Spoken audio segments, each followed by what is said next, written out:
அருட்பெருஞ்சோதி அருட்பெருஞ்சோதி தனிப்பெரும் கருணை அருட்பெருஞ்சோதி.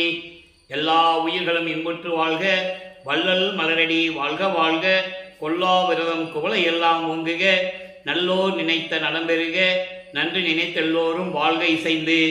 உலக மக்களே, அறிவார்ந்த அன்பர்களே, ஆண்மநேய ஒருமைப்பாடுடைய அன்பர்களே, அருட்பெருஞ்சோதி ஆண்டவருடைய திருவிளையாடல்களை பார்த்து கொண்டிருக்கிறோம். அருட்பெருஞ்சோதி ஆண்டவருடைய திருவிளையாடல் எப்படியெல்லாம் நடந்தது என்பதை நமது பிள்ளை பெருமானவர்கள் அருளிய திருவெட்பாவிலிருந்து 1ஆம் திருமுறையிலிருந்து 6ஆம் திருமுறை வரைக்கும் இருக்கின்ற ஒவ்வொரு பதிகத்தில் இருந்தும் ஒவ்வொரு பாடல்களில் இருந்தும் அந்த விளக்கங்களை பார்த்து கொண்டிருக்கிறோம். அருட்பெருஞ்சோதி ஆண்டவர் ஏற்கனவே இந்த பிரபஞ்சத்தில் எவ்வளவோ திருவிளையாடல்கள் செய்திருந்தாலும் கூட கலியுகத்தினுடைய கடைசி திருவிளையாடல்கள் மிகவும் முக்கியத்துவம் வாய்ந்தது. காரணம், பிரபஞ்சத்தில் தோன்றிய இந்த 4 யுகங்களிலுமே கிரேதி யுகம், திரேதி யுகம், துவார யுகம், கலியுகம், இந்த 4 யுகங்களிலுமே தோன்றிய சமயங்கள், மார்க்கங்கள், மதங்கள் போன்றவைகள்லாம் முடிவடைந்து விட்டது. அதற்கான காரணங்கள், ஒவ்வொரு யுகத்திலும் தோன்றிய சமயங்களும் மதங்களும் அந்த யுகம் முடிந்த உடனே அந்த மார்க்கங்கள் அழிந்துவிடும், அந்த யுகமும் அழிந்துவிடும். அதன் பிறகு வேறு யுகம் தோன்றும். அப்போ அந்த யுகத்தில் தோன்றிய மார்க்கங்கள் அந்த யுகம் முடிவடைந்தவுடனே அது முடிவடைந்துவிடும். இப்படி 4 யுகங்களிலுமே தோன்றிய சமயங்களும் மதங்களும் மார்க்கங்களும் முடிவடைந்து விட்டது. அதன் பிறகு சதுர யுகம் தோன்றுகிறது. சதுர யுகம் என்பது ஒளி யுகம் என்று பிள்ளை பெருமானவர்கள் கூறுவார்கள். அப்போ அந்த ஒளி யுகத்திலே வாழ்கின்ற மக்களுக்கு, ஒளி யுகத்திலே வாழ்கின்ற மக்களுக்கு ஒரு ஆன்மீக மார்க்கம் வேண்டும். அந்த ஆன்மீக மார்க்கம் சமரசமாக இருக்க வேண்டும். உலக மக்கள் எல்லாம் அந்த மார்க்கத்தில் இணைந்து கொண்டு ஒரே இறைவன் என்ற நிலையில் கருத்து வேறுபாடுகள் இல்லாமல், முரண்பாடுகள் இல்லாமல் உலக மக்கள் அனைவரும் ஒற்றுமையாக வாழ வேண்டும் என்பதற்காகவே அருட்பெருஞ்சோதி ஆண்டவர் சுத்த சன்மார்க்கத்தை உருவாக்குகிறார். அந்த சுத்த சன்மார்க்கத்தை நிறுவி அதை மக்களிடம் சொல்லி மக்களை எல்லாம் சுத்த சன்மார்க்கத்தில் சேர்க்க வேண்டும். உலக மக்களெல்லாம் இன்புற்று வாழ வேண்டும். அதற்காகவே தனது அருளால் பெற்றெடுத்த ஒரு ஆண்மகனை செல்வப்பிள்ளை என்று பெயரிட்டு வளர்த்து கொண்டிருக்கிறார். காரணம், கலியுகம் முடிந்த உடனே சதுரயுகம் தொடங்குகிறது. அப்போ தனது மகனை கலியுகத்தில் வருவிக்க செய்ய வேண்டும். கலியுகத்தில் வருவிக்க செய்ய வேண்டும் என்றால் தனது மகன் உலகியலிலே இருக்க வேண்டும். உலகியலிலே இருக்க வேண்டும் என்றால் தனது மகனை ஒரு தாயின் வழியாக வருவிக்க செய்ய வேண்டும். இதுதான் கான்செப்ட். இறைவன் நினைத்திருந்தால் தனது மகனை வானத்தில் இருந்தோ, மரத்துக்கடியில் இருந்தோ, இல்லை ஒரு ஆற்றங்கரையில் இருந்தோ, குளத்துக்கரையில் இருந்தோ கொண்டு வந்திருக்கலாம். ஆனால் அது முறையல்ல. தன் மகனை ஈடுபட செய்ய வேண்டும். சமயங்களிலும் மதங்களிலும் மார்க்கங்களிலும் சொல்லப்பட்ட நெறிமுறைகளை பின்பற்றி கொண்டு அந்த நெறிமுறைகளை பின்பற்றி கொண்டு தன் மகன் ஈடுபட வேண்டும். அதன் பிறகு இதெல்லாம் தேவையில்லை என்று சொல்ல வேண்டும். அதன் பிறகு சுத்த சன்மார்க்கத்தை தன் மகனுக்கு கொடுத்து உலகியலில் இருக்கின்ற மக்களை எல்லாம் சுத்த சன்மார்க்கத்தில் இணைக்க வேண்டும். இதுதான் இறைவனுடைய நோக்கம். ஆக அப்படிப்பட்ட காலகட்டங்களில் தனது மகனை ஒரு தாயின் கருவறையிலே இருக்க வைத்து எப்படி இந்த பூலகத்திற்கே கொண்டு வந்தார் என்பதை தான் நாம் பார்த்து கொண்டிருக்கிறோம். 1823ஆம் ஆண்டு 5/10/1823ஆம் ஆண்டு சிதம்பரம் அருகிலே மருதூர் என்ற கிராமம் இருக்கிறது. அந்த கிராமத்திலே சைவகுலத்தை பின்பற்றி கொண்டிருந்த ராமையா பிள்ளை சின்னையம்மை அவர்களுடைய இல்லற வாழ்க்கையில் 5வது மகனாக உலகியல் உறவு, நல்ல கவனிச்சுக்கணும் நீங்க, உலகியல் உறவுக்காக மகனாக வருவிக்க உற்றவர் நமது பிள்ளை பெருமானவர்கள். அப்போ அந்த தாயின் கருவறையிலே இருக்கும்போது எப்படி இறைவனுடைய திருவிளையாடல் நடந்தது அதையும் சொல்ல வேண்டும். ஏனென்றால் இதுவரைக்கும் நம்ம 330 எபிசோட போட்டிருக்கோம். 330 பதிவுகளை நாம் பதிவு செய்திருக்கிறோம். இறைவனுடைய திருவிளையாடல் இன்று 331வது திருவிளையாடல். இதை சொல்லுவதற்கு முன்னால் அந்த சுருக்கத்தை சொல்ல வேண்டும். அப்போ ஒரு தாயின் கருவறையில் இருக்கும்போது இறைவனுடைய திருவிளையாடல் எப்படி நடந்தது? தாயின் கருவறையிலே நமது பிள்ளை பெருமானவர்கள் பிண்ட வடிவத்தில் இருக்கும்போது பௌதிக வடிவில் என்று சொல்லுவார். அப்படி இருக்கும்போது இருட்டறையாக இருக்கிறதே கருவறை, என்ன இந்த அறை இருட்டாக இருக்கிறதே என் தந்தையை என்று கூறும்போது தன் மகனுக்கு ஒளி காட்டியதையும் அதன் பிறகு தனக்கு பசிக்கிறதே என்று கூறும்போது தனது மகனுக்கு அருளமுதம் ஊட்டியதையும், காற்று வரவில்லை என்று கூறும்போது அமுத காற்று வீசியதையும், எல்லா நிலைகளையும் இறைவனுடைய திருவிளையாடல்களை ஒரு தாயின் கருவறையில் இருக்கும்போது, நமது பிள்ளைப்பெருமான் அவர்கள் இருக்கும்போது எப்படி நடந்தது என்பதை தெளிவாக பார்த்து விட்டோம். அதன் பிறகு 10 மாதம் தாயின் கருவறையில் இருந்து இந்த மண்ணுலகை தொடும்போது வானவர்களும் பிரம்மன், திருமால் போன்ற மதத்தலைவர்களும் எப்படி வாழ்த்து வரவேற்றார்கள் என்பதையும் பாடலின் மூலமாக நாம் பார்த்துவிட்டோம். வாலி என்று என்னை வந்து மாலயன் ஆதியோர் அருட்பேர் ஆளி என்று துதித்து ஏத்த புரிந்தாய் என்று கூறுவார். அப்போ இந்த திருவிளையாடல்களாம் நடக்கும்போது நமது பிள்ளைப்பெருமான் அவர்கள் 5 மாத காலத்தில் இருக்கும்போது, அதாவது 5 மாதம் ஆகுது, இந்த பூலோகத்துக்கு வந்து 5 மாதம் ஆகுது. அந்த நிலையில் 5 மாத குழந்தையாக இருக்கும்போது சிதம்பரத்திலே ஒரு திருவிழாவிற்காக குழந்தைகளை அழைத்து கொண்டு செல்லுகிறார்கள். அப்போ நமது குழந்தை இறைவனை எடுத்துக்கொண்டு செல்லுகிறார்கள். அங்கே தனது மகனுக்கு அருப்பெருஞ்சோதி ஆண்டவர் எப்படி சுயரூபத்தை காட்டினார் என்பதை பாடலின் மூலமாக தெளிவாக நமக்கு அருளி இருந்தார்கள். அந்த விளக்கத்தையும் பார்த்து விட்டோம். மறுபடியும் கூற நான் கடமைப்பட்டிருக்கிறேன். எத்தனை முறை கூறினாலும் அவ்வளவு ஆனந்தமாக இருக்கும். தான் 5 மாத குழந்தையாக இருக்கும்போது தனது தந்தை அருப்பெருஞ்சோதி ஆண்டவர் எப்படி திருவிளையாடல் செய்து அந்த சுயரூபத்தை காட்டினார் என்று திருவெட்பாவிலே கூறி அந்த கூறிய விளக்கத்தை நாம் கூறும்போது அவ்வளவு மகிழ்வாக இருக்கும். இதயம் நெகிழும். தில்லை தலைத்தடையே திரை தூக்க தரிசித்த போது, அதாவது சிதம்பரத்தில் திரையை விலக்கி நடராஜனை காட்டுறாங்க. இவர் நடராஜனை பார்க்கல, நல்லா கவனிச்சுட்டே வரணும். நடராஜனை காட்டுறாங்க, அதனால எல்லாரும் வழிபடுகிறார்கள். ஏன் சிதம்பரத்துக்கு கூட்டு போனாங்க அப்படின்னா, அவங்க சைவ குலத்தில் இருப்பதனால் சைவ சமயத்தை சார்ந்து இருக்கிறார்கள். அப்போ அவங்களுக்கு சுத்த சன்மார்க்கம் யாருக்கு தெரியும்? யாருக்குமே தெரியாது இல்லையா? அப்போ அங்க வழிபட்டு கொண்டிருக்கிறார்கள். திரையை விளக்கின பிறகு எல்லாரும் மக்கள் வழிபட்டு கொண்டிருக்கிறார்கள். இவர் மட்டும் பார்த்துக்கிட்டே இருக்கிறார். அப்போ அருப்பெருஞ்சாண்டவர் தன் மகனுடைய அந்த ஆனந்த சிரிப்பை பார்க்கும்போது வெட்ட வெளியாக காட்டுகிறார் தன் மகனுக்கு என்பதை வேய்வகை மேல் காட்டாதே என்று கூறுகிறார். வேய்வகை மேல் காட்டாதே என்பது உடம்பில் உள்ள ஆடை அணியாமல், அணிகலன் அணியாமல், தலையில கிரீட வைக்காம, தலையில கொண்டை வைக்காம, ஏதோ ஒரு உருவம், கையில ஆயுதம் இல்லாம வெட்ட வெளியாக காட்டுகிறார். அதுதான் அருப்பெருஞ்சோதி ஆண்டவருடைய சுயரூபம், ஜோதி வடிவம், வெளியாக காட்டுவது. தன் மகனுக்கு காட்டுகிறார். இதை திருவெட்பாவிலே கூறியதை பார்த்து விட்டோம். ஆக அந்த தந்தையினுடைய திருவிளையாடல்களை கண்டு நமது குழந்தை இறைவன் எப்படி சிரித்து மகிழ்ந்தார் என்பதை திருவெட்பாவிலே நாம் பார்த்து விட்டோம். அதன் பிறகு சில காலங்கள் கழித்து ராமையா பிள்ளை அவர்கள் இறந்தவுடனே, காலமான உடனே சின்னம்மையார் அவர்கள் 5 குழந்தைகளையும் அழைத்து கொண்டு, ஏற்கனவே 4 குழந்தைகள் உலகியலிலே பிறந்தவர்கள், அவர்கள் பிறந்தவர்கள், இவர் வருவிக்க உற்றவர் என்பதை நீங்கள் புரிந்து கொள்ள வேண்டும். வருவிக்க உற்றவர் என்பது இறைவனுடைய ஒரு காரியத்திற்காக ஒரு குழந்தையை பெற்றெடுத்து அனுப்புவது. அது உலகியலிலிருந்தே தன் மகனை கொண்டு வருகிறார். ஏனென்றால் 51 ஆண்டுகள் தன்னை மகனை இந்த உலகிலே உலாவ விட வேண்டும். இது இறைவனுடைய கட்டளை.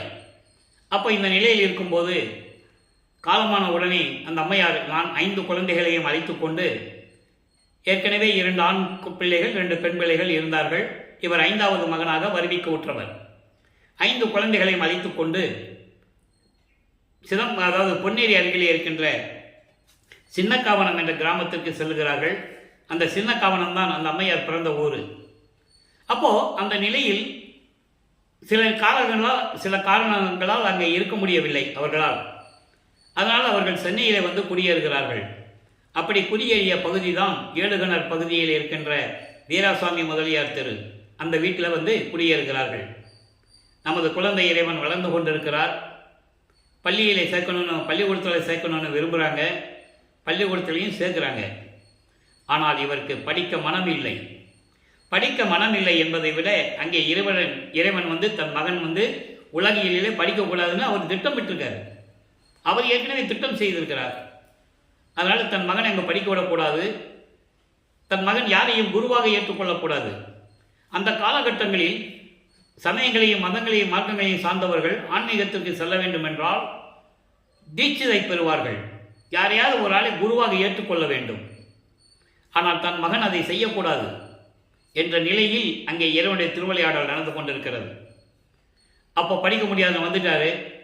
படிக்க முடியாதுன்னு வந்துட்டோடனே வீட்டில் எவ்வளவு பிரச்சனைகள் இருக்குன்னு நமக்கு தெரியும். ஒரு குழந்தை பள்ளிக்கூடத்துக்கு போக முடியலன்னு வந்துட்டா அந்த குழந்தைக்கு ஏற்படைய நெருக்கடிகள் எப்படி இருக்குன்னு நமக்கு தெரியும். அதே நெருக்கடிகள் இவருக்கு ஏற்படுகிறது. அதனால் மனம் ஒரு நிலைப்படுத்துவதற்காக ஒரு தனிமையான இடத்தை தேடுகிறார். அப்படி கிடைத்த இடம்தான் கந்தகோட்டம் என்ற ஒரு இடம் சென்னைக்குள்ளே இருக்கிறது. இப்போ அது பாய்க்கடைன்னு சொல்லுவாங்க, பூக்கடைன்னு கூட சொல்லுவாங்க. அப்போது அந்த நிலையில் இருக்கும்போது, அந்த கோயில் இருக்கும்போது அங்கே வர்றவங்கெல்லாம், என்ன ராமலிங்கம் பள்ளிக்கூடத்துக்கு போக முடியாதுன்னு சொல்லிட்டியாமில்ல, ஏன் அப்படிலாம் கேள்விகள்லாம் அங்கே பிறக்குது. அதுக்கான பதிலெல்லாம் சொல்லிகிட்டு இருக்காரு. அப்போது முருகனை பற்றி பாடுன்னு சொல்கிறாங்க. முருகனை பற்றி பாடுகிறார். ஏன் பாடுகிறார், எப்படி பாடுகிறார்னு அவருக்கு தெரியாது. நல்லா கவனிக்கணும் நீங்கள். இந்த நிலையில் இருக்கும்போது 8 ஆண்டுகள் முடிவடைந்து விட்டது. இந்த பூலோகத்திற்கு வருவிக்க உற்று 8 ஆண்டுகள் முடிவடைஞ்சிச்சு. அப்போது அருட்பெருஞ்சாண்டவர் 1823ஆம் ஆண்டு தொடங்கிய திருவிளையாடல் 1874 வரைக்கும் நடக்குது. அந்த 51 ஆண்டுகள் திருவிளையாடல் நடக்குது. இந்த 51 ஆண்டுகளை 8 ஆண்டுகளாக பிரித்து தனது மகனுக்கு அருளை கொடுத்து கொண்டிருக்கிறார். இது இறைவனுடைய திருவிளையாடல் நடக்குது. இது அவருக்கு தெரியாது. இவர் யாருன்னே அதான் திருவற்பாளர் சொல்லுவார், நான் ஏன் பிறந்தேன்னு கூட இன்னைக்கு விளக்கத்தை நம்ம பார்த்துட்டு இருக்கோம். அவருக்கே தெரியாது. அப்போ அவர் மனநிலை எப்படி இருக்கும்? ஒரு குழந்தை பருவத்திலே இவ்வளவு பிரச்சனைகள் வரும்போது நம்ம ஏண்டா பிறந்தோன்னு அவருக்கு தோணும் இல்லை. அந்த நிலை அவர் இருந்து கொண்டு இருக்கிறது. அப்போ 9வது ஆண்டு தொடக்கத்தில், அதாவது 2வது எட்டில் 9வது ஆண்டில் இறைவன் அவன் முன் எழுந்தருளி, மகனே, நீ என்னால் வருவிக்க உற்றவன் இந்த பூலோகத்திற்கு. காரணம் காரியங்கள் எல்லாம் உனக்கு முன்பருவம் பின்பருவம் காட்டி அருள் செய்வேன் என்று கூறி, ஞானத்தை பெற்றுக்கொள் மகனே என்று ஞானத்தை கொடுத்துவிட்டு மறைந்து விடுகிறார். இப்போ நமது பிள்ளை பெருமான் அவர்களுக்கு இறைவனால் வருவிக்க உற்ற மகன் என்று தெரியும், இறைவனுடைய மகன் என்று தெரியும். அந்த நிலையில் இருக்கும்போது சிவபெருமானை பற்றி பாடுகிறார். மற்ற நிலைகள் எல்லாம் அவருக்கு மறைப்பு நிலை, மறப்பு நிலை என்ற 2 நிலைகள் இருக்கிறது. சுத்த சன்மார்க்கம் என்னன்னு தெரியாது. அருட்பெருஞ்சோதி ஆண்டவர் யாருன்னு அப்போ அவருக்கு தெரியாது. சைவ குலத்தில் இருந்து வருவிக்க உற்றதனாலும் அந்த குடும்பமே சைவ குடும்பம். அதோடு மட்டுமல்ல, சைவங்களும் மார்க்கங்களும் மதங்களும் சூழ்ந்திருந்த காலகட்டங்களில் இவர் வருவிக்க உற்றதனாலும் சிவபெருமானை இறைவனாக ஏற்றுக்கொண்டு சைவ சமயத்தின் தலைவனாக ஏற்றுக்கொண்டு வழிபட்டு கொண்டிருக்கிறார். அப்போ சைவ சமயத்தின் அடையாளம் திருநீர் பூசிக்கொள்வது, உத்தராட்சி மாலை போட்டுக்கொள்வது. ஒவ்வொரு சமயங்களுக்கும் ஒரு அடையாளம் உண்டு. நான் ஏற்கனவே கூறியது போல வைஷ்ணவ சமயத்திற்கு திருநீர், வைஷ்ணவ சமயத்திற்கு நாமம் உண்டு. அதிலே பல வகை உண்டு. ஒத்த நாமம், கொண்டி நாமம், பாத நாமம், வடகலை, தென்கலை என்ற பிரிவுகள் உண்டு. இப்படி ஒவ்வொரு சமயங்களுக்கும் உட்பிரிவுகள் உண்டு. மதங்களுக்கும் உட்பிரிவுகள் உண்டு, மார்க்கங்களுக்கும் உண்டு. இந்த பிரபஞ்சம் தோன்றிய காலத்திலிருந்தே கிரேத யுகத்திலே கலங்க மார்க்கம், திரேத யுகத்திலே திராவக மார்க்கம், துரோவர யுகத்திலே நவநீத மார்க்கம், கலியுகத்திலே பஸ்ம மார்க்கம், அதன் பிறகு தாச மார்க்கம், சர்புத்திர மார்க்கம், சக மார்க்கம், சமய மார்க்கம், இப்படி மார்க்கங்கள். மதங்களும் கிறிஸ்துவம், இஸ்லாமியம், இந்து மதம், பௌத்தம், சமணம் நிறைய உண்டு. நூற்றுக்கணக்கான மதங்கள் உண்டு. ஆக ஒவ்வொன்றுக்கும் ஒரு வழிபாடு முறைகள் உண்டு.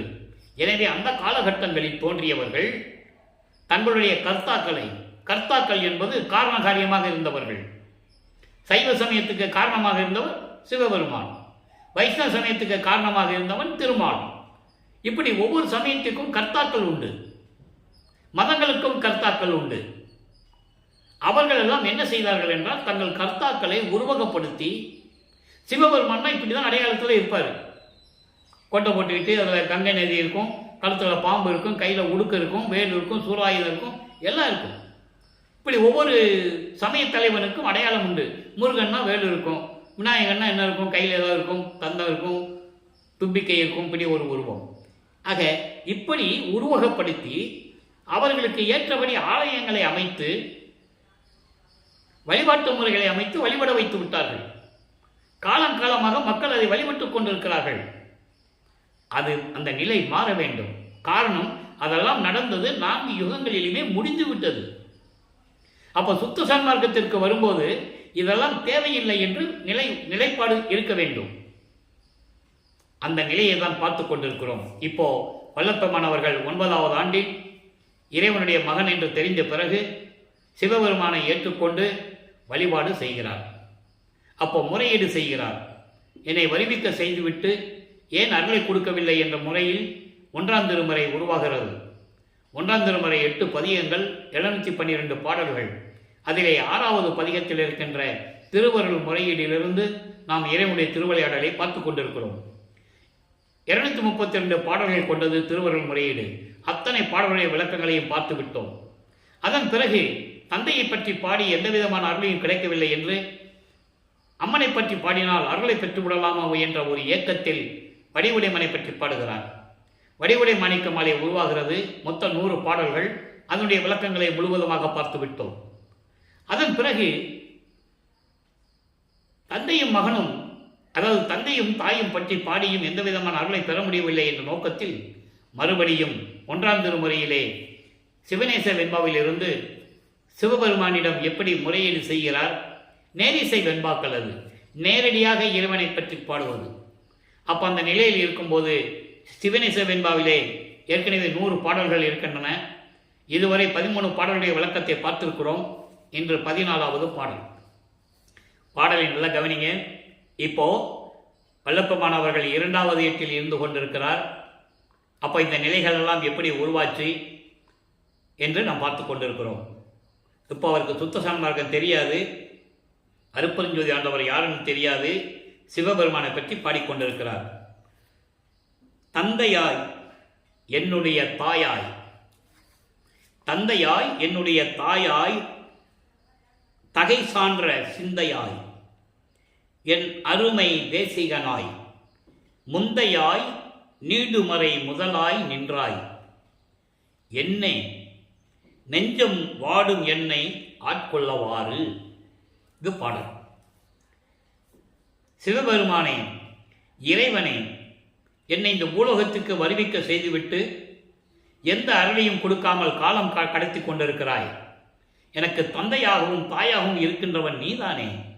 என் சிந்தையில், என் உள்ளத்தில் அறிவு சார்ந்து இருப்பவன் நீதானே. தகை சான்ற என்று சொல்லுகிறார். அறிவு சார்ந்து இருப்பவன் நீதானே. அப்படிப்பட்ட உள்ளத்தையும் கொடுத்துவிட்டு எனக்கு தாயாகவும் தந்தையாகவும் இருந்து கொண்டு என் அருமை தேசிகனாய், என் அருமை சத்குருவாக, தேசிகன் என்பது சத்குருன்னு என்று பெயர், என்னுடைய அருமை சத்குருவாகவும். நல்லா கவனிக்கணும். ஏன்னா தன்னுடைய மகன் யாரையும் குருவாக என்று சொல்லக்கூடாது. அதனால்தான் பள்ளிக்கூடத்தில் படிக்காமல் வெளியே வந்தது.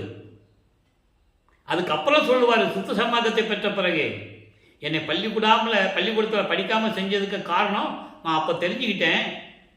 ஏன்னா எனக்கு சாதா கல்வியை கற்றுத்தரணும் என்பதற்காகவே என்னை ஆரம்பத்தில் பள்ளிக்கூடத்திலே படிக்க விடாமல் செய்தாய் என்று கூறுவார். அது 6ஆம் திருமுறையிலே திருப்பள்ளி எழுச்சியிலே என்ற பாடலிலே உண்டு. முன்னை கல்வி பயிற்றாது எந்தனை கல்வி பயிற்றி, முன்னாளில் பள்ளி பயிற்றாது. என்னை வருவிக்க செய்த காலகட்டங்களில் பள்ளிக்கூடத்திலே சேர்க்கும் போது அங்கே என்ன படிக்க விடாம சாகா கல்வியை கற்றுக் கொடுத்து முழுதும் உணர்வித்து உடற்பழுதெல்லாம் தவிர்த்து என்னை பள்ளி எழுப்பி அருப்பெருஞ்சோதி சொல்லுவார். இப்போ உங்களுக்கு புரிஞ்சிருக்குன்னு நினைக்கிறேன். ஏன் பள்ளிக்கூடத்தில் அவர் படிக்காமல் வந்துட்டாரு. உலகில் 1000 விளக்கம் சொல்லுவாங்க. நீங்கள் எல்லாம் வேணும்னு சொல்கிறீங்க, வேண்டாம் வேண்டாம்னு சொல்கிறீங்க, எனக்கு வேணும்னு சொல்கிறேன்னு நினைக்கிறேன் அப்படின்லாம் சொல்லுவாங்க. அது ஒரு பக்கம் இருக்கட்டும்.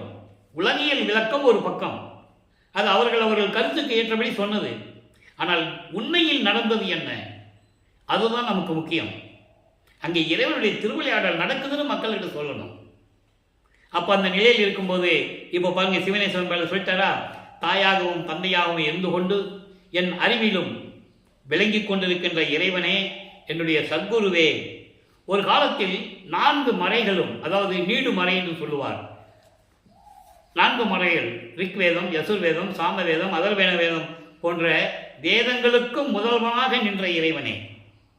அப்படிப்பட்ட இறைவன் நீ எதற்காக என்னை மட்டும் இந்த வாட்டுகிறாய், என்னேன்னு சொல்லுகிறார். எதற்காக என்னை மட்டும் இந்த வாட்டு வாட்டுகிறாய்? நெஞ்சம் வாடும் என்னை ஆட்கொள்ளாவாறு. ஏன் என்னை மட்டும் ஆட்கொள்ளாமல் இந்த நிலையில் இருந்து வைத்துக் கொண்டிருக்கிறாய்? எதற்காக? காரணம் சொல்லு. அப்பன்னு சொல்லிட்டு போயிட்டேன், நான் தானே அவங்க அப்பன்னு சொல்லிட்டு போயிட்டேன். அப்போ அன்பு கொடுக்காம இருக்கிறதுக்கு என்ன காரணம்? இதுதான் சிவநேச வெண்பா.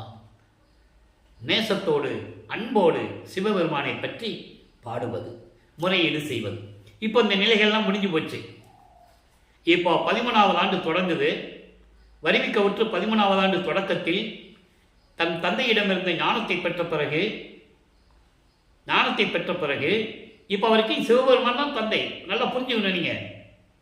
ஞானத்தை பெற்ற பிறகு முதலாக இங்கேயே வச்சுக்கிட்டு நம்ம சொல்லிட்டு இருந்தோம்னா இவன் அருளை வாங்க முடியாதுன்னு சொல்லி முதலாக அவர் குடியிருந்த பகுதியிலிருந்து திருவொற்றியூருக்கு நடந்தே செல்லுகிறார்.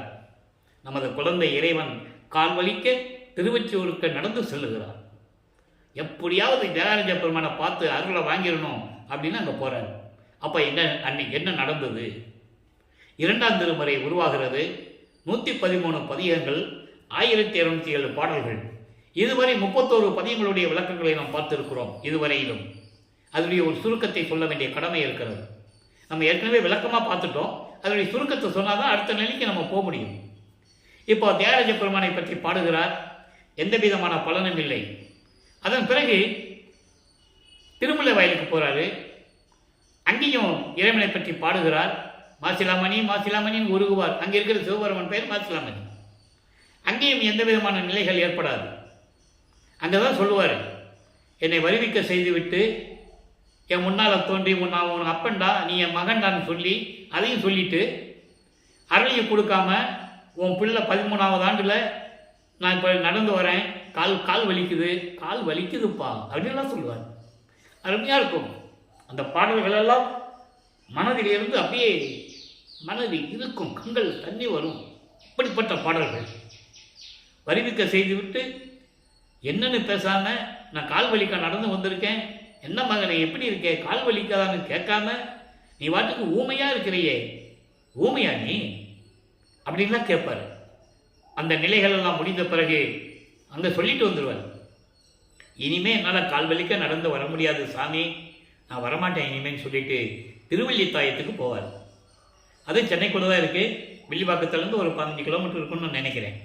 அவ்வளோதான் இருக்கும். அங்கே போவார். எங்கேருந்து? இங்கே வள்ளலார் நகர்லேருந்து, இப்போ அது பேர் வள்ளலார் நகர். வள்ளலார் நகர்லேருந்து நடந்தே போவார் திருவல்லித்தாயத்துக்கு. அப்போ அவர் கால் எப்படியெல்லாம் வலிச்சிருக்கும் நினைச்சு பாருங்க.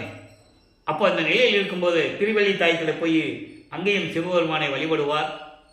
எந்த விதமான பலனும் கிடைக்காது. அங்கேயும் சொல்லுவார், ஒரு தாயின் கருவிலை இருக்க வச்சு என்னை கொண்டு வந்து இப்படியெல்லாம் நடக்க வச்சு என்னை பாடா படுத்துறியே எங்கள் அப்பனே, கந்த துணியை கட்டிகிட்டு இருக்க, எனக்கு ஒரு துணியை கூட, யாரை ஏமாத்த கந்த துணியை கட்டிகிட்டு இருக்க, உனக்கு என்ன உடுக்கிறதுக்கு துணியே இல்லையா, உடுத்திக்கிறதுக்கு துணியே இல்லையா, எனக்கு ஒரு துணியை கூட, நான் கட்டிட்டு நிற்கிறேன். உலகில் இருக்கின்ற மக்கள் எல்லாம் உன்னை இழிவாக பேசுவார்களே, உன் மீது பழி சுமத்துவார்களே, பெற்ற மகனை தெருவில் விட்டு விட்டானே என்று சொல்லி உன்னை பழிப்பார்களே, இழிவாக பேசுவார்களே, இந்த நிலை உனக்கு வந்துவிடக்கூடாது என் தந்தையே, அதனால்தான் கெஞ்சி கேட்கிறேன், விரைவில் வந்து என்னை ஆட்கொள்வாயா என்றெல்லாம் பாடுவார். எந்த விதமான பலனும் இல்லை. அங்கேயும் சொல்லிட்டு வந்துடுவார், இனிமேல் நான் இங்கெல்லாம் வர முடியாது, கால் வலிக்க நடந்து வர முடியாது சொல்லிட்டு வந்துடுவார். அதன் பிறகு இங்கே கலி முறையீடு என்ற பதிகத்தில் இருந்த பாடலுடைய விளக்கங்களை பார்த்து கொண்டிருக்கிறோம். இன்று 3வது பாடல். கலி முறையீடு என்பது மனதில் இருக்கின்ற துன்பத்தை, அந்த வருத்தத்தை, ஏக்கத்தை, பரிதுவைப்புகளை இறைவனிடம் முறையீடு செய்வது. அதான் கலி முறையீடு. கலி என்பது அந்த துன்பங்களை சுமந்து கொண்டிருக்கின்ற அந்த மனம். கலிய நெஞ்சனேன் என்று கூறுவார் ஒரு இடத்துல. கலிய நெஞ்சனேன் என்பது அவ்வளவு வருத்தமான அந்த வருத்தங்களையும் துயர்களையும் தாங்கிக் கொண்டிருக்கிறேன், இழிவான பேச்சுகள், ஏளன பேச்சுகள், இதெல்லாம் தாங்கிக் கொண்டிருக்கிறேன் என்று கூறுவார். இப்போ வளர்ப்பமானவர்கள் 16வது ஆண்டில் இருந்து கொண்டிருக்கிறார். 9வது ஆண்டிலிருந்து 16 ஆண்டுகளுக்குள் இந்த நிலை நடந்து கொண்டிருக்கிறது. அப்போ நல்ல வாலிப பருவம், இறைவனுடைய மகன் என்று தெரியும், ஆனால் மனம் ஒரு நிலையில் இல்லை. அது இயற்கை. ஒரு வாலிப பையனுக்கு மனம் ஒரு நிலையில் இருக்காது தான். பல எண்ணங்கள் ஓடும், பல சிந்தனைகள் இருக்கும். இவருக்கு ஒரே சிந்தனை, இறைவனுடைய அருளை எப்படி பெறுவது, இந்த சிந்தனை தான் இவருக்கு உண்டு. அப்போ அந்த கலிமுறையிலே என்ன சொல்றாருன்னு பார்க்குறோம். அதாவது செல்லலும் சிறுமையும், செல்லலும் சிறுமையும் சினமும் புல்லறை புல்லலும் கொண்ட என் பொய்மை கண்டு நீ கொல்லலும் தகும் என கொன்றிடாது அருள் மல்லலும் தகும் சடா மகுட வல்லலே. அருமையான பாடல். அதாவது செல்லலும் என்பது துன்பமும் சிறுமையும் இழிவான நிலைகளும், துன்பமும் இழிவான நிலைகளும், கோபமும் சினமும் புல்லறை புல்லலும் தீயவர்களுடைய நட்பு கொண்டும். எப்படி சொல்ற பாருங்க, துன்பங்கள், துயரங்கள், இழிவான பேச்சுகள், ஏளனங்கள், நக்கல்கள், இப்படி நிறைய உண்டு. அதோடு மட்டும் இல்லாம தீயவர்களுடைய நட்பும் கொண்டவன் இவன் ஒரு பொய்யானவன், தீயவன், கெட்டவன் என்று சொல்லி என்னை நீ கொன்றால் கூட தகும், கொன்னுடு. ஏன் என்னை சிறுமைப்படுத்துறேன், என்னை கொன்னாலும் கொன்னுடு. ஆனால் அதே நேரத்தில் நான் உன்னுடைய மகன், அப்படி இருக்க வேண்டும் என்றால் நீ என்னை கொன்றிடாது அருள் மல்லல் தகும், அருளை கொடுக்க வேண்டும். சிறப்பான சரியான நேரத்தில் இப்போ எனக்கு சிறப்பான முறையில் என்னை ஆட்கொண்டு அருள வேண்டும் என்று சொல்லுகிறார். சட மகுட வல்லலே, சடைமுடி கொண்ட இறைவனே, சிவபெருமானே, விரைவில் வந்து எனக்கு அருள வேண்டும் என்று கூறுகிறார். எவ்வளவு அற்புதமான பாடல் பாருங்க. என்னை உலகத்துக்கு கொண்டு வந்துட்டு இந்த இம்சப்படுத்தோடு என்னை கொண்டுடு, என்ன வேணா செஞ்சுக்கோ. அந்த மாதிரியில் நீ செய்ய மாட்டேன்னு எனக்கு தெரியும், நான் உன் மகன் அல்லவா. எனவே கொன்றிடாது, என்னை ஒதுக்க விடாம, தள்ளி விடாம, என்னை துன்பப்படுத்தாமல், துயரப்படுத்தாமல் நீ என்னை வந்து ஆட்கொண்டு எனக்கு அருளை கொடு என்று கூறுகிறார். ஆக வல்லப்பெருமானவர்கள், நமது பிள்ளைப்பெருமானவர்கள் 16 ஆண்டுகளுக்குள் இந்த நிலை தொடர்ந்து கொண்டிருக்கிறது. இறைவனுடைய திருவிளையாடல் நடந்து கொண்டிருக்கிறது. இப்போ 3வது அடி எடுத்து வைக்கிறார். 24. அப்போ 17வது ஆண்டிலிருந்து 24 ஆண்டுகளுக்குள் என்ன நடந்தது என்பதை 3ஆம் திருமுறையிலிருந்து பார்த்து கொண்டிருக்கிறோம். 3ஆம் திருமுறை 19 பதியங்கள், 235 பாடலுடைய விளக்கங்களை நாம் முழுமையாக பார்த்து விட்டோம். அதனுடைய ஒரு சுருக்கத்தை சொல்ல வேண்டிய கடமை இருக்கிறது. இப்போ காலங்கள் உருண்டோடுகிறது. இப்போ சிவபெருமானம் மட்டும்தான், அதாவது தியாகராஜ பெருமானம் மட்டும்தான் பார்க்க போவார் திருவொற்றியூருக்கு. தினமும் காலையில் எல்லாரும் தூங்கிட்டு இருப்பாங்க, இவர் விடிய காலையிலே போயிடுவார். அப்புறம் இரவு எல்லாரும் படுத்து தூங்கின பிறகு தான் வருவார். சில நேரங்களில் வரமாட்டார், அங்கே எங்கேயாவது திண்ணையில் படுத்திருப்பார். அதனுடைய விளக்கங்களையெல்லாம் பாடல்களை நாம் பார்த்துருக்கிறோம். திண்ணையிலே படுத்திருந்த போது, பசியோடு படுத்திருந்த போது எனக்கு அருளமுதம் கொடுத்தாயே என்றெல்லாம் கூறுவார். அந்த விளக்கங்களையெல்லாம் நம்ம பார்த்துருக்கோம். இப்போ போய் சிவபெருமானை பற்றி, அதாவது தியாகராஜ பெருமானை பற்றி பாடுவார். இப்போ அவர் காட்சி கொடுப்பார். காட்சி கொடுத்த உடனே இவருக்கு ரொம்ப சந்தோஷமாக இருக்கும். இனிமேல் அருளை வாங்கிடுவோம் அப்படின்னு சொல்லி ரொம்ப தைரியமாக இருப்பார். ஆனால் மறைஞ்சிருவார், அவர் பேசுறதில்லை. இந்த நிலைகள் தொடர்ந்து கொண்டு இருக்கிறது. அப்போது இவர் இறைவனிடம் தூது அனுப்புவார். யாரை? முதல்ல நாரையை தூது அனுப்புவார். அதுக்கப்புறம் கிளிகளை தூது அனுப்புவார். தன்னுடைய மனக்குமுறலை, மனதில் இருக்கின்ற ஏக்கங்களை நாரையிடம் சொல்லி, அவருடைய நிலைகளை சொல்லி, நீ போய் தியாகராஜ பெருமாட்ட சொல்லுன்னு சொல்லி தூது அனுப்புவார். அதுபோல பாடல்கள் இருக்கும். இவரை ஒரு பெண்ணாகவும், அதாவது தலைவியாகவும், இறைவனை தலைவனாகவும் உருவகப்படுத்தி அந்த பாடல்கள் இருக்கும். அதற்கான காரணம், காதலை சொல்ல வேண்டும் என்றால் ஒரு ஆணும் பெண்ணும் இருக்க வேண்டும். அந்த நிலையில் அந்த பாடல்கள் இருக்கும். நாரையை கூப்பிடுவார். கூப்பிட்டு, நாரையே, நீ போய் தியாகராஜ பெருமான்கிட்ட நான் சொல்கிற மாதிரி நீ போய் சொல்லணும். உன்னையே நினைத்து கொண்டிருக்கிறாள். அது பெண்ணாக சொல்லுவாள். நான் அதை உருவப்படுத்தி சொல்லுவோம். நீ இந்த உலகத்திற்கு உன் மகனை வருவிக்க செய்துவிட்டு, அப்படிதான் சொல்லணும் உலக மக்களுக்கு. அப்போதான் புரியும். அதனுடைய கான்செப்டே அதான், அந்த பாடலுடைய கான்செப்டே அதான். வருவிக்க செய்துவிட்டு நீ வாட்டுக்கு அருளை கொடுக்காமல் இருந்து கொண்டிருக்கிறாய். உனது மகன் அங்கே அவத்தைப்படுகிறான், சாப்பிடுவதில்லை, தூங்குவதில்லை. இந்த நிலையில் இருக்கும்போது உன்னுடைய அருளை விரும்பி அவர் ஏங்கிக் கொண்டிருக்கிறார். அதற்காக என்னை தூதாக அனுப்பியிருக்கிறார். நீ வந்து மகனிடம் பேசுவதில்லையாம், எந்த விதமான அருளையும் கொடுக்கவில்லையாம். இதை உன்னிடம் தெரிவிக்க சொல்லி என்னை தூது அனுப்பினார் என்று சொல்லுவார். யாரே சொல்லுவார், யார் நாளையை இந்த மாதிரி சொன்னாங்கன்னு சொல்லி நாளையை போய் சொல்லும். பதில் வருமா? வராது. ஏன்னா இன்னும் ஆண்டுகள் இருக்கிறதே. தன் மகனை பக்குவப்படுத்த வேண்டும், உலக மக்களுக்கு தெரிய வேண்டும். தனது மகன் எவ்வளவு சிரமப்படுகிறான் என்பதை உலக மக்கள் அறிய வேண்டும். சமயங்களையும் மதங்களையும் மார்க்கங்களையும் பின்பற்றி கொண்டு இருக்கிறார் என்பது உலக மக்களுக்கு தெரியப்படுத்த வேண்டும். இதுதான் திருவிளையாடல். அப்புறம் கிளிகளை அனுப்புவார். ஒருத்தர் நாளையை அனுப்புனாங்கன்னா பதில் வரல, ஒரு கூட்டத்தை அனுப்புவோன்னு சொல்லி கிளிகள் கூட்டத்தை அனுப்புவார். அது இதே மாதிரி சொல்லி அனுப்புவார், பதில் இல்லை. நாளையும் கிளியும் நாட்டோரும் தூது என்ற பதிகத்தில் இருக்கின்ற பாடுடைய விளக்கங்களை முழுமையாக பார்த்து விட்டோம்.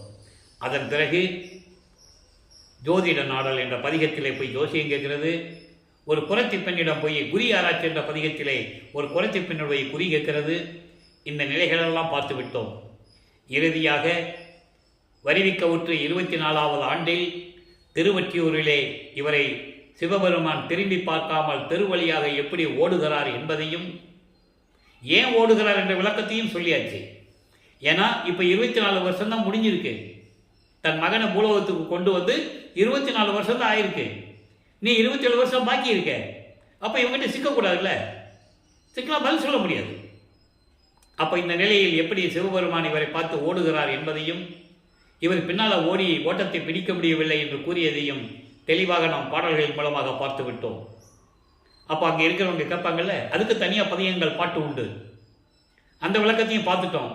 ஏன்பா ஓடுறேன்னு கேட்கும்போது சிவபெருமான என்னை பார்த்து ஓடுறாரு, நான் பின்னாலே ஓடினேன், ஓட்டத்தை பிடிக்க முடியலன்னு சொல்லுவார். இந்த இந்த நிகழ்ச்சிகள்லாம் நடக்கும்போது 1847ஆம் ஆண்டு சரியாக சொல்லலாம். 1847ஆம் ஆண்டு.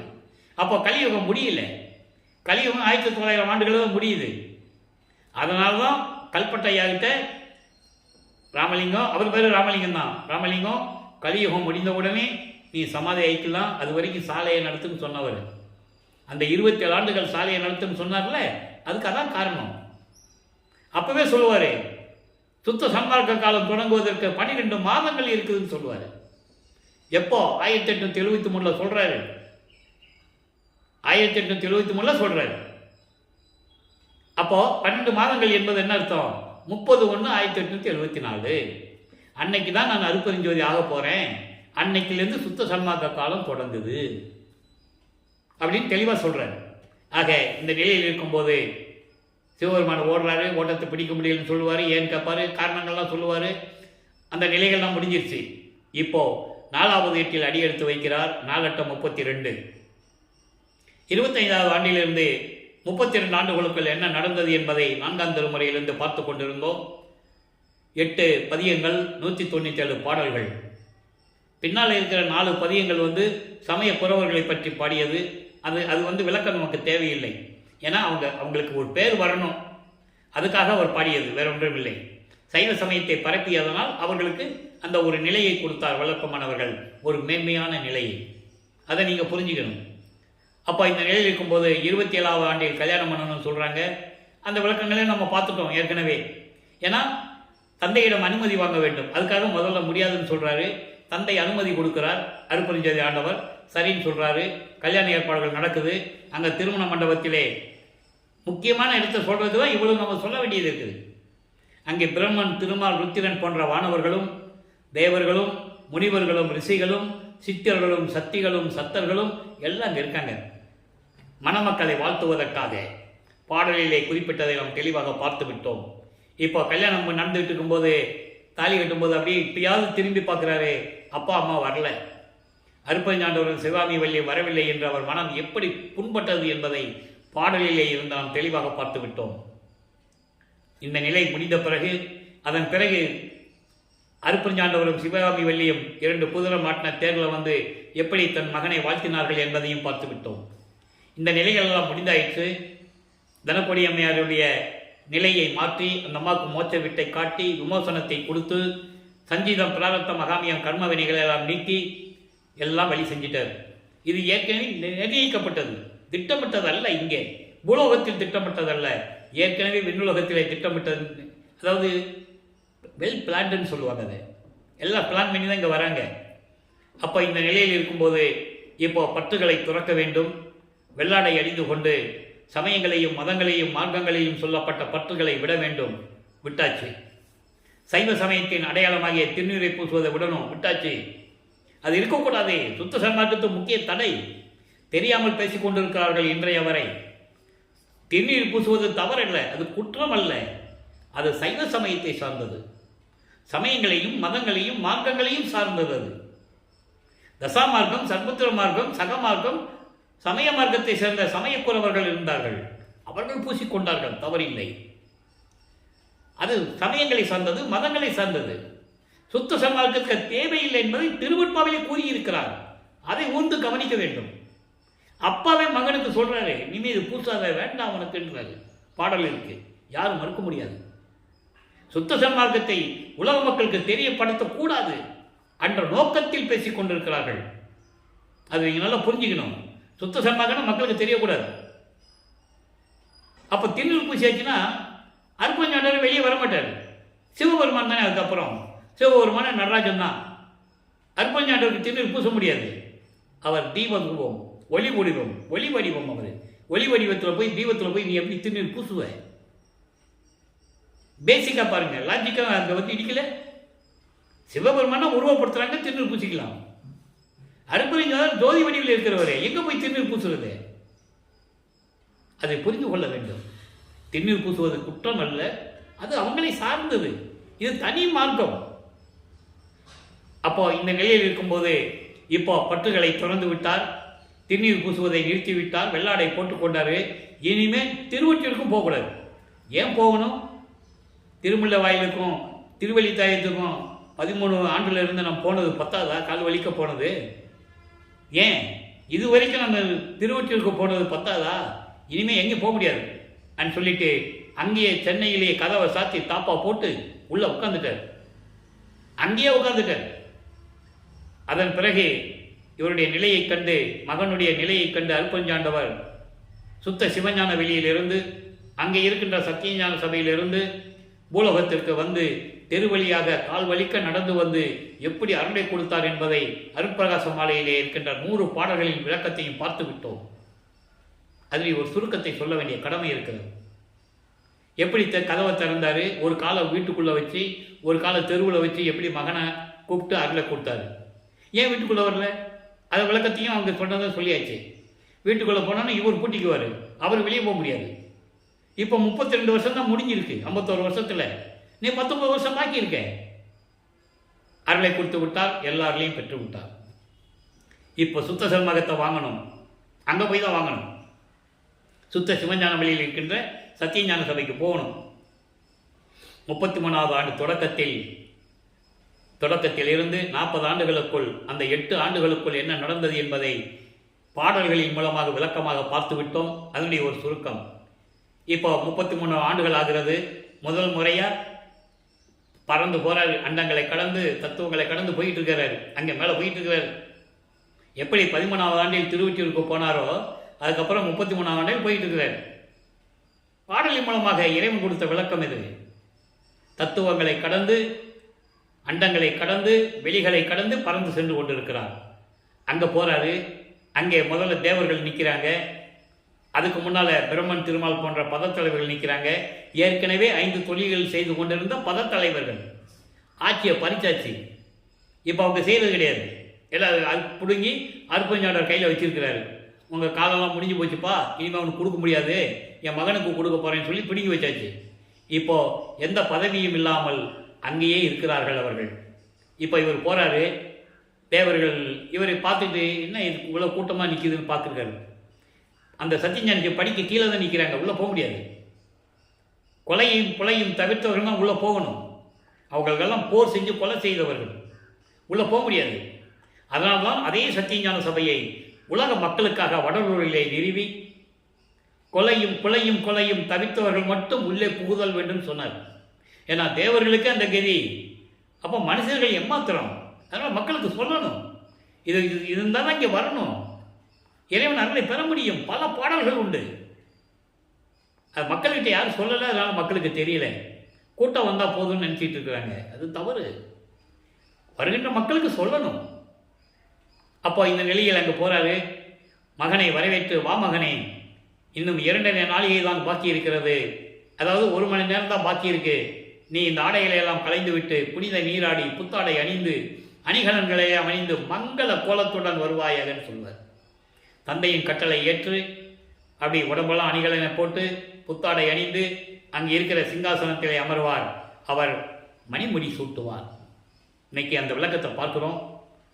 மணிமுடி சூட்டுவார், சூட்டி பொற்காப்பு அணிவார். கையிலே அடையாளம், அங்கீகாரம், இளவரசன் என்ற பட்டம். எனக்கு அப்புறம் இந்த பிரபஞ்சத்தை நீ தான் இயக்கப் போகிறாய், அதற்கான ஒரு அடையாளம் அது.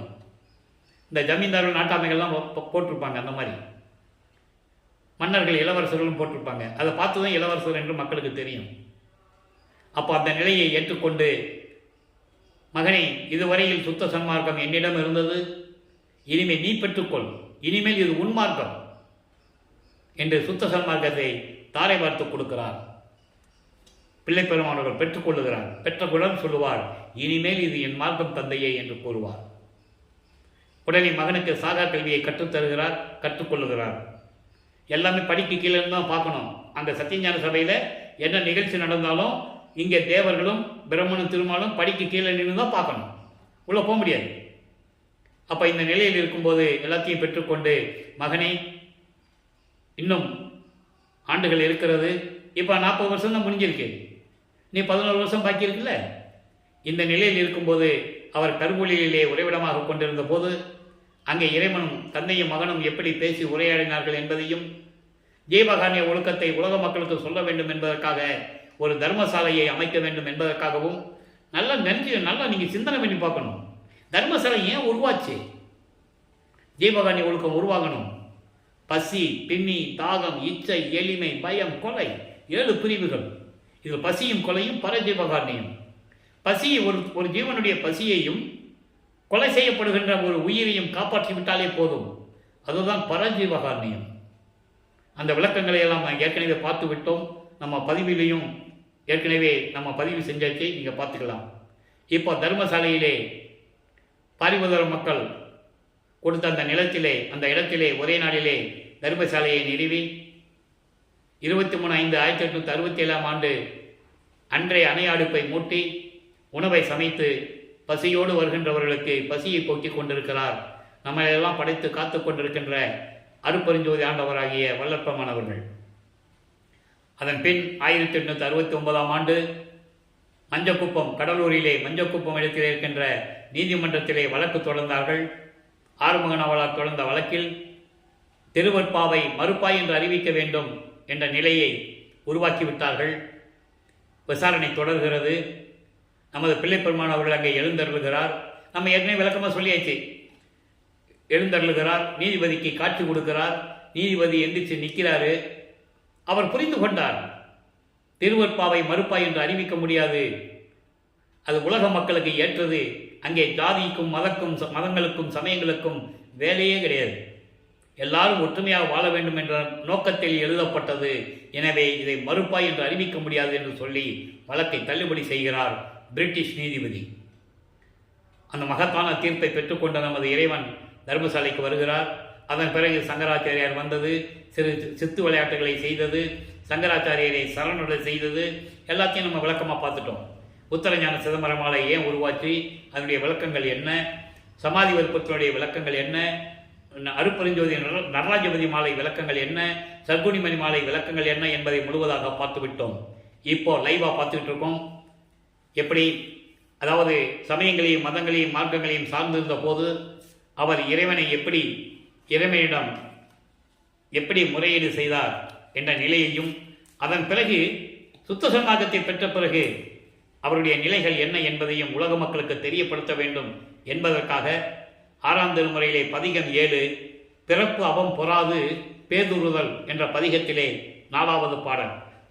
சுருக்கமாக சொல்ல வேண்டும் என்றால், நான் ஏன் பிறந்தேன், இதை எனக்கு சொல்லுன்னு சொல்றார். அந்த நிலையிலே வந்து பாடலை பார்த்து கொண்டிருக்கிறோம். நல்லா பாருங்க. இதுக்கு முன்னால சுத்த சன்மார்க்கத்தை வாங்குவதற்கு முன்னால் 32 ஆண்டுகளில் வருவிக்க உற்று 32 ஆண்டுகள் வரைக்கும் எப்படி இருந்தார்? இனித்த பழசாறு விடுத்து ஒரு பழசாறு கொடுக்குறாங்க, அதை சாப்பிடாம இந்த விலங்கு இருக்கிற மலம் திங்கிற விலங்கு, அந்த விலங்குகள் நீங்கள் பழசாறு கொடுங்க குடிக்காது, அது மலத்தை தான் தின்னும். அந்த மாதிரி இனித்த பழசாறு விடுத்து அதெல்லாம் தவிர்த்து மலம் திங்கிற அந்த விலங்கு இருக்குதே, அதை விட கொடியவனாக இருந்தேன். சமயங்களையும் மதங்களையும் மார்க்கங்களையும் பின்பற்றி கொண்டிருந்த போது அனித்த நெறியிடை தொடர்ந்து, அனித்த நெறியிடை தொடர்ந்து என்பது, அனித்த என்பது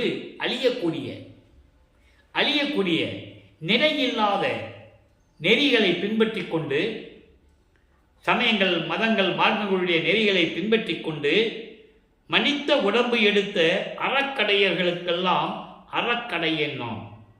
இப்படி சமயங்களையும் மதங்களையும் மார்க்கங்களையும் பின்பற்றி கொண்டு துர்மார்க்கத்தில் இருக்கின்ற துர்மார்க்க நெறிகளை பின்பற்றி கொண்டிருந்த தீயவர்களை விட கொடிய தீயவனாக இருந்து கொண்டிருந்தேன். அதோடு மட்டுமல்ல, பணித்த மன குரங்காட்டி பலிக்கு உழலும் கொடியேன். குரங்கு என்ன பண்ணும்? தாவி தாவி போகும், மரத்துக்கு தாவும், ஒரு இடத்துல இருக்காது. அப்போ அந்த மனம், குரங்கு போன்ற தாவி கொண்டிருக்கின்ற அந்த மனம் இருக்கிறதே, அந்த மனதுக்கு நான் அடிமையாக இருந்தேன். அந்த மனம் என்ன சொல்லுதோ அதைப்படி நான் செஞ்சுட்டு இருந்தேன்னு சொல்றாரு. பலிக்கும் என்று சொல்லுகிறார். அப்படி துன்பப்பட்டு கொண்டிருந்தேன். நான் சாதகமும் சூதகமும் பயின்ற பெரும் படிவேன் வஞ்சகன். பாவ செயல்களையும் சூழ்ச்சிகளையும் மேற்கொண்டு நான் தீய செயல்களை செய்து கொண்டிருந்த நிலையில் இருந்து கொண்டிருந்தேன். என்ன தீய செயல்கள் செய்தார்? அவர் ஒன்றும் செய்யல. அந்த நெறிகளை இருந்ததை சொல்றார். தீநீர் பூசிக்கிட்டு துர்பாங்கத்தில் இருந்துக்கிட்டு உத்தராட்ச மாலையை போட்டுக்கிட்டு நான் இப்படியெல்லாம் தெரிஞ்சுக்கிட்டு இருந்தேனே, ஒன்றை தெரியாமல் இருந்துச்சு. எனக்கு சுத்தகமாக தெரியாது, நீ அற்புத ஆண்டவரை எனக்கு தெரியாதப்போ அந்த நிலையில் இருந்து கொண்டு பொழுது இந்த நிலையில் இருந்தேன் என்று சொல்லுகிறார். உள்ளதை உள்ளபடி கூறுகிறார். அப்போ அப்படி சொல்லிட்டு சொல்றாரு, தனித்த கடும் குணத்தேன். அப்பெல்லாம் எனக்கு பயங்கரமா கோபம் வரும். நான் ஏன் பிறந்தேன் இந்த உலகிலே? நான் ஏன் பிறந்தேன் சொல்லு. எதுக்காக என்ன ஒரு தாயின் கருவறையில் நிற்க வச்சு இவ்வளவு சிரமங்களை வச்சு நீ நேரடியாகவே நீ எனக்கு காட்சி கொடுக்கும்போது நேரடியாகவே சொல்லியிருக்கலாமே. சுத்த சன்மார்க்கத்தை உலக மக்களுக்கு சொல்றதுக்கு தான் நான் இந்த உலகத்துக்கு கொண்டு வந்திருக்கேன்னு சொல்லியிருக்கலாமே. ஏன் சொல்லலை? ஏன் 32 வருஷம் அதில் இருக்க வச்சேன்? இப்போ கேட்குறான், கேள்வி கேட்குறான், நான் பதில் சொல்ல முடியாதுல்ல. அதை தான் இப்போ சொல்லிட்டு இருக்காங்க. நல்லா புரிஞ்சுக்கணும் நீங்கள். அவர் அப்படிதான் போய் இருந்தார். சிவபெருமானை கும்பிட்டாரு, முருகனை கும்பிட்டாரு, பிள்ளையாரை கும்பிட்டாரு, திருமாலை கும்பிட்டாரு. அவங்களாம் இவர் வந்து கும்பிடுறாங்க. பாட்டில் சொல்றாரு, சுத்த சன்மார்க்கத்தை பெற்றவர் சொல்றாரு, அவங்களாம் என் காலில் விழுந்து கும்பிடுறாங்கன்றாரு.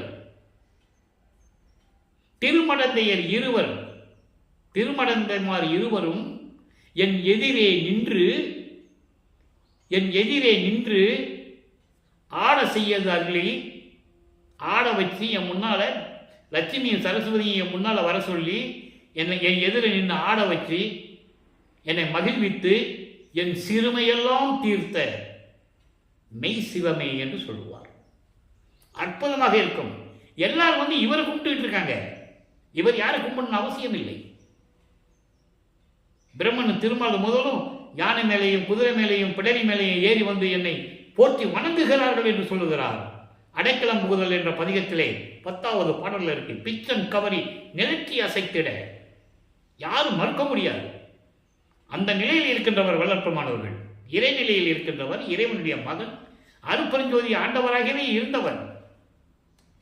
அதான் சொல்றாரு, இப்படி நிலையில இருக்க வச்சு ஏன் வச்ச? எல்லாத்தையும் உலகிலே எத்தனையோ பேர் நீ கொண்டு வந்த, மரத்துக்கடியில, குளத்துக்கடியில, கடலுக்கடியிலாம் கொண்டு வந்த இல்லை, என்ன மட்டும் ஏன் ஒரு நாத்தம் அடிச்ச இடத்துல கொண்டு போய் நிற்க வச்சேன்னு கேட்கிறாரு மகாதேவ மாலையிலே. அற்புதமான பாடல்கள்லாம் உண்டு. அப்போ அந்த நிலைக்கும் போது நான் ஏன் பிறந்தேன், ஏன் இப்படியெல்லாம் என்னை கொண்டு வந்தேன்னு கேட்குறாரு. கேட்டுட்டு சொல்றாரு, இதெல்லாம் ஏன் செஞ்சேன்னு நான் எனக்கு தெரியல, ஆனால் பின்னால் தெரிஞ்சேன் இதெல்லாம் உன்னுடைய திருவிளையாடல் என்று. சபைக்கேற்றும் ஒளியே, சத்தியஞான சபையிலே, அந்த சத்தியஞான சபை இன்னும் இவர் இங்கே கட்டலை. இப்போ நம்ம தர்மசாலையில் இருக்கிற வரைக்கும் தான் பார்த்துட்டு இருக்கோம். வல்லப்பெருமான் இப்போ தர்மசாலையில் இருக்கிறார். 48 ஆண்டுகள் வரைக்கும் என்ன நடந்ததை நம்ம பார்த்துக்கிட்டு இருக்கோம். அதுக்கப்புறம் தர்மசாலையை கட்டினது மேட்டுக்குப்பத்து போன பிறகு நம்ம அதுக்கப்புறம் தான் அந்த விளக்கத்தை பார்க்க போகிறோம். அப்போ இந்த நிலைக்கு இருப்பது சபைக்கேற்றும் ஒளியே, சத்தியஞான சபையிலே ஒளி வீசிக் கொண்டிருக்கின்ற அருட்பெருஞ்சோதி ஆண்டவரே என்று கூறுகிறார். இதே நிலையை 20வது பதிகம் பிள்ளைப்பெருமானம் என்ற பதிகத்திலே இன்னைக்கு 66வது பாடலுடைய விளக்கத்தை பார்க்க போகிறோம். ஏற்கனவே சில பாடல்களை நாம் அந்தந்த கருத்துக்கு ஏற்றபடி நாம் கூறியிருக்கிறோம். இது விடுபட்ட பாடல். இந்த விடுபட்ட பாடல் இந்த நேரத்தில் சொல்லுவதுதான் சரியாக இருக்கும் என்ற இறைவனுடைய கட்டளையினால் இன்று அந்த விளக்கத்தை தருகிறேன். ஓங்கிய திருச்சிற்றம்பலமுடைய ஒரு தனி தலைவனை நல்லா கவனிக்கணும். இதுக்கு முன்னால 1ஆம் திருமுறை, 2ஆம் திருமுறை, 3ஆம் திருமுறை, 4ஆம் திருமுறையில் இதெல்லாம் வராது. அங்கே சிவபெருமானே, தயாரிஜ பெருமானே, நமச்சிவாயா, சிவாயா, ஓம் சிவாயா இப்படி தான் போகும். அது சமயங்களையும் மதங்களையும் மார்க்கங்களையும் சார்ந்த தலைவன். அங்கே எப்படி வேணா எந்த பேர் வேணா வச்சுக்கலாம். மாசிலாமணின்னு வச்சுக்கலாம், கந்தசாமின்னு வச்சுக்கலாம், சொக்கநாதன் வச்சுக்கலாம், மகாலிங்கன் வச்சுக்கலாம், எப்படி வேணா வச்சுக்கலாம். அது தவறு இல்லை, அது அவங்களுடைய சுதந்திரம். ஆனால் இங்கே சுத்த சன்மார்க்கு தந்த பிறகு அருட்பெருஞ்சோதி என்றுதான் சொல்ல வேண்டும். ஒரே பேரு, ஒரே இறைவன், ஒரே வழிபாடு, ஒரே மந்திரம், மகா மந்திரம். அருட்பெருஞ்சோதி அருட்பெருஞ்சோதி தனிப்பெருங்கருணை அருட்பெருஞ்சோதி. உலகமே இது அடங்கிருச்சு, பிரபஞ்சமே அடங்கின மந்திரம், அதான் மகா மந்திரம் என்று சொன்னார். ஆக இந்த நிலையில் இருக்கும்போது சொல்றாரு, திருச்சிற்றம்பலத்திலே அதாவது சுத்த சிவஞான வெளியில் விளங்கி கொண்டிருக்கின்ற ஒரு தனி தலைவனை எப்படி சொன்னாரு? தனி தலைவன். எவ்வளவு அருமையான வரி தெரியுமா அது? தலைவன், தனி தலைவன், ஒப்பற்ற நிலையில் மார்க்கத்தினுடைய தலைவன், ஒப்பற்ற மார்க்கம், சுத்த சன்மார்க்கத்தின் ஒப்பற்ற தலைவன். அப்படிப்பட்ட தலைவனே, என்னை தாங்கிய தாயே. இன்னைக்கு நம்ம பாடலை பார்த்தோம். சிவநேச வெண்பால தாயே நீ எனக்கு தாயும் தந்தையும் நீதான் சொன்னார்ல, இங்க என்ன சொல்றாரு பாருங்க. அதனால்தான் இந்த பாடலை இன்று உங்களுக்கு நான் சொல்ல வேண்டும் என்பதற்காக. இது இறைவனுடைய கட்டளை, என் தந்தை வல்லப்பெருமானுடைய கட்டளை. அங்க தாயும் தந்தையும் சொன்னார்ல, நீங்க பதிவில் பார்த்தா தெரியும். இன்னைக்கு நம்ம பார்த்துட்டு இருக்கோம்ல, இங்கே எப்படி சொல்றாரு பாருங்க. சுத்த சன்மார்க்கத்தில் தலைவன், சுத்த சிவஞான வெளியில் இருக்கின்ற தலைவன், என் தாயும் தந்தையாக இருக்கின்ற தந்தையே, எனது குருவே. அங்க தேசிகன் என்று சொன்னார் என்று பார்த்த பாடல் இல்லை. அதனாலதான் இந்த பாடலுக்கு லிங்க் இருக்கு. இங்க தேசிகன் சொல்றாரு. தேசிகன் என்ன அர்த்தம்? அங்க தேசிகன் சொல்லுவாரு, சத்குருன்னு சொல்லுவாரு, இங்க குருன்னு சொல்றாரு. குருவே, தயாநிதி கடலே, நின்பால் நீங்கிய மனத்தால் யாவரே எனினும் அவர் தம்மை நினைத்த போதெல்லாம் தேங்கிய உள்ளம் பயந்தனம்.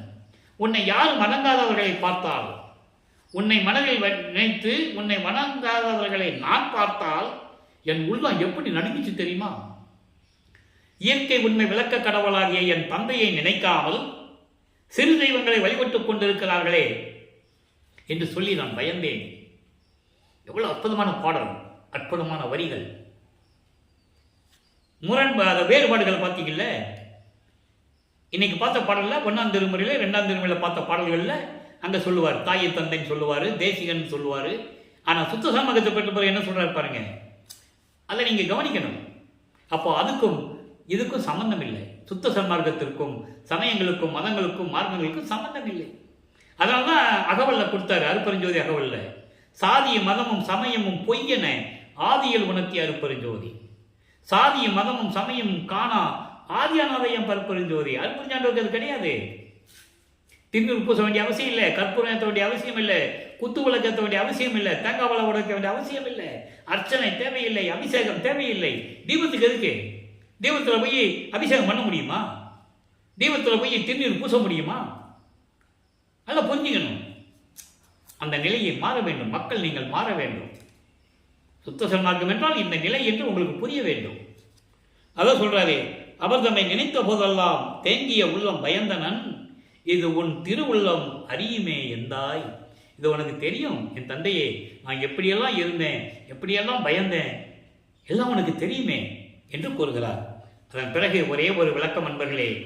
அதாவது சிவசிவ ஜோதியிலே 32வது பாடல், அற்புதமான ஒரு பதிகம். எல்லா விளக்கங்களையும் பார்த்துக்கிட்டு இருக்கோம். சிவ சிவ ஜோதி என்பது அருட்பெருஞ்சோதி.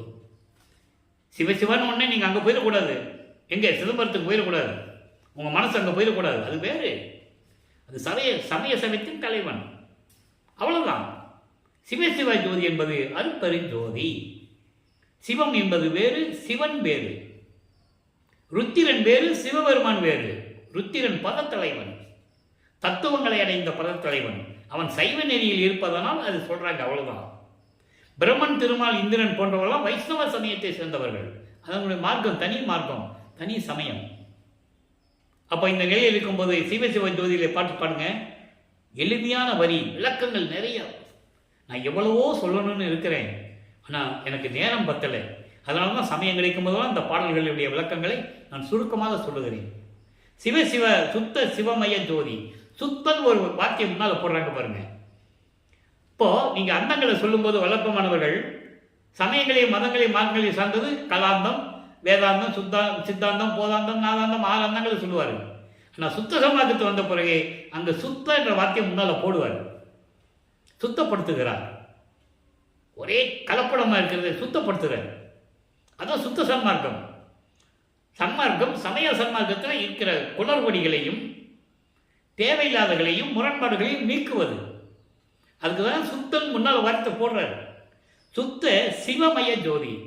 சிவம் சொன்ன நேரம் சொல்லிட்டேன்ல, சிவம் வேறு, சிவன் வேறு. சுத்த சிவமய ஜோதி யாரு? அருட்பெருஞ்சோதி. என்னை ஜோதி மணிமுடி சூட்டிய ஜோதி சொல்லிட்டாரா? நான் என்ன சொன்னேன்? திருச்சிற்றம்பலத்திலே சத்தியஞான சபையிலே மணிமடி சூட்டுகிறார், மகுடம் சூட்டுகிறார். அதை இங்கே சொல்றாரு. என்னை ஜோதி மணிமுடி. ஜோதி மணிமுடின்னு என்ன?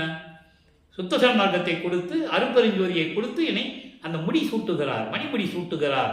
அப்படி சூட்டிய ஜோதி தெளிவா சொல்லிட்டாரா? அப்படி சூட்டிய ஜோதி யாரு? அருட்பெருஞ்சோதி. சத்தியமா பெருஞ்சோதி, இயற்கை உண்மை விளக்க கடவுளாக இருக்கின்ற அருட்பெருஞ்சோதி. அதான் சத்தியம். சத்தியம் என்பது உண்மை, உண்மை என்பது இயற்கை உண்மையின் விளக்கம். சத்து சித்து என்று சொல்லுவார். சத்து என்பது இயற்கையின் உண்மை, சித்து என்பது அந்த இயற்கை உண்மையின் விளக்கம். இவ்வளவு விளக்கங்கள் இருக்கிறது. இது இறைவன் கொடுத்த விளக்கம் இந்த அடியனுக்கு, இந்த ஊழியனுக்கு. தமிழ் இலக்கியம் எனக்கு தெரியாது, நான் படித்ததெல்லாம் வேற வச்சுக்கேங்க. அவர் விளக்கம் கொடுத்து சதுரகிரியிலே 3 ஆண்டுகள் உட்கார வைத்து எழுதியிருக்கிறேன். இறைவனுடைய தயவால் 6 திருமுறைகளுக்கு விளக்கங்கள்.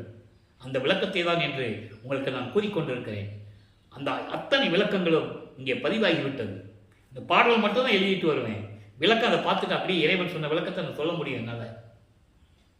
இது ஏன் சொல்லுகிறேன் என்றால் என் பெருமை அல்ல, இறைவனுடைய திருவிளையாடலை உலக மக்களுக்கு சொல்ல வேண்டும், பற்றுக்கொள்ள வேண்டும். இறைவன் மீது பற்று இருக்க வேண்டும். இறைவன் அருளை பெற்றுவிடலாம் நிச்சயமாக, சத்தியமாக. அதான் சொல்லுவாரு, சித்தி விழாவுக்கு போனால் நீங்கள் அங்கே ஒரு வாசகத்தை நீங்கள் பார்க்கலாம்.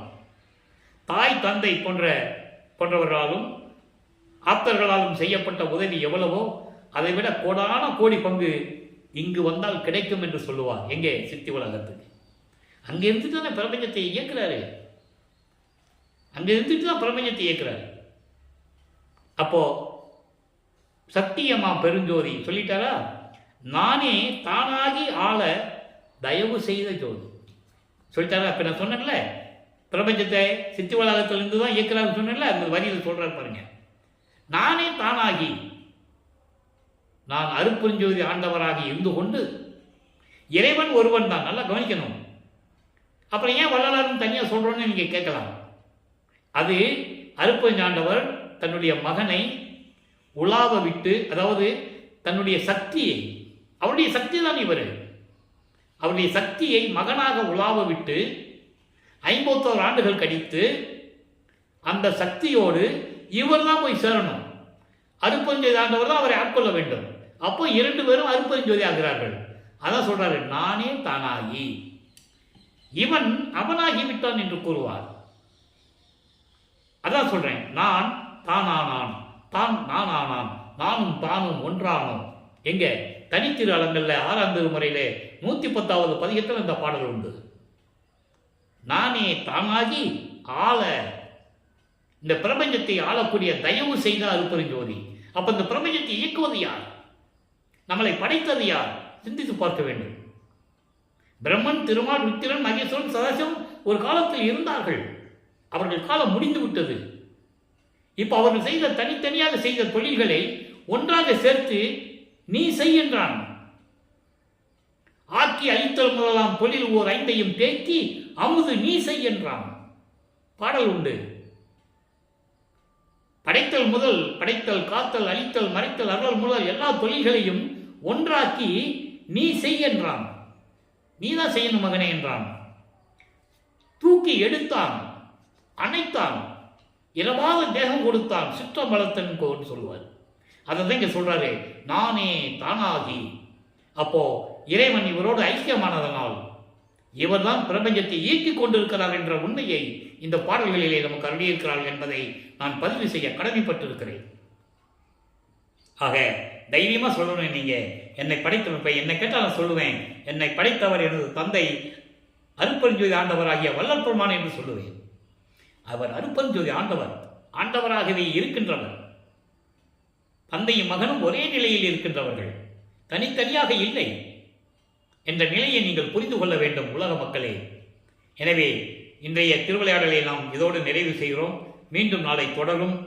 இன்னும் நிறைய எபிசோடு இருக்கு, நீங்க பார்த்துக்கிட்டே இருக்கலாம். இப்போ 331 தானே போட்டிருக்கோம், இன்னும் நிறைய இருக்கு. எனவே தினமும் இறைவனுடைய திருவிளையாடலை கண்டு நீங்கள் முதலில் சுத்த சன்மார்க்கத்தில் இணைய வேண்டும். கொலையும் புலையும் தவிர்க்க வேண்டும். மாமிச உணவுகளை தவிர்க்க வேண்டும். நமது மனதார எந்த உயிரையும் கொலை செய்யக்கூடாது. இந்த நிலையில் இருந்து கொண்டு சுத்த சன்மார்க்க நெறிகளை பின்பற்றிக் கொண்டு அருட்பெருஞ்சோதி அருட்பெருஞ்சோதி தனிப்பெருங்கருணை அருட்பெருஞ்சோதி என்ற மகாமந்திரத்தை கூறி, அது சொன்னா போதும். நீங்க பக்கம் பக்கமா படிக்கணும்னு அவசியம் இல்லை, மணிக்கணக்கில் உட்கார்ந்துருக்கணும் அவசியம் இல்லை. தீபத்தை போட்டு இவ்வாறு சொல்லிட்டு போங்க, உங்க வேலையை செய்யுங்கன்ற சைவ நெறியில் இருக்கணும், அவ்வளவுதான். அப்படி இருந்து கொண்டு இறைவனுடைய அருளை பெற்றுக்கொண்டு செல்வங்களையும் பெற்றுக்கொண்டு இந்த வையகத்தில் நீங்கள் வாழ்வாங்க வாழ வேண்டும், நோயற்ற வாழ்வில் வாழ வேண்டும் என்ற இறைவனுடைய அருளை பெற்றவன் என்ற தயவில், அந்த கருணையில் இந்த வள்ளலார் ஊழியன் விடைபெற்று வருகிறேன். மீண்டும் நாளை சந்திப்போம். நன்றி, வணக்கம். அருட்பெருஞ்சோதி அருட்பெருஞ்சோதி தனிப்பெரும் கருணை அருட்பெருஞ்சோதி. நாளையும் இறைவனுடைய திருவிளையாடல் தொடரும். கண்டு மகிழ்ந்து அருளை பெற்றுக் கொள்ளுங்கள்.